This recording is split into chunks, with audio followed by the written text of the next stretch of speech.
This might be the most demonic case in America. It was at least one of the scariest ones according to the Warrens. This is the case of the Smurl family. Part 4. If you missed part 1, 2, or 3, go back and watch that. So the last thing I told you is that Mary and Janet had both seen the same black figure, and they thought it was over, but it was only beginning. So her daughter had just turned 13. This actually happens in the movie, spoiler alert. So her mother was working on her dress and they were late for a church thing. They hear this tearing sound, like this crazy tearing, and they're like, what is that? And then a moment later, this 4-foot light falls out of the ceiling, barely misses her daughter's head. And that's when Janet was like, okay, this has gone too far. After a few of those things happen, I'd be like, we gotta get out of here. Janet and Jack said that they knew that that light was secure in the ceiling, and what had just happened was supernatural. They start calling around looking for help, specifically at universities that have the study of parapsychology and the study of demonology. But the universities weren't really interested in their story or in helping them. One professor even asked Janet, and this is so relatable as a woman, if she'd been watching too much TV or movies lately, like suggesting that she had just let her imagination run wild. You might be wondering, like, what do the neighbors think of all this? Do they know like what's going on or what? The neighbors didn't really have any idea. But then Jack and Janet and their whole family, all the daughters, decide to go camping. And back in those days, neighbors were really neighborly, and they would like look out for your house and make sure that nothing weird was going on. While two neighbors were walking by one night, they started hearing like this flapping of wings coming from the house, but they didn't see anything. And then they heard the most terrifying, blood-curdling scream. This guy said that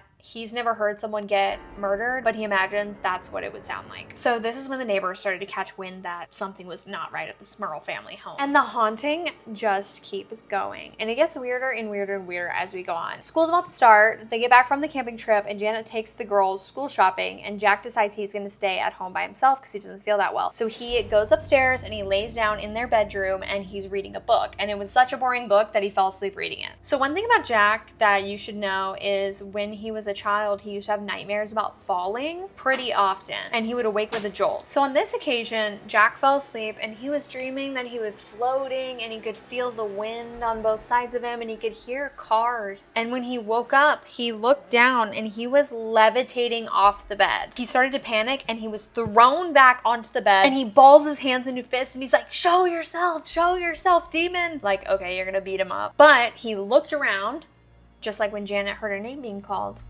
and there was nobody there. So here's where we begin to explore the possibility that it's not just attached to the house, but it's attached to Janet. So go to part 5.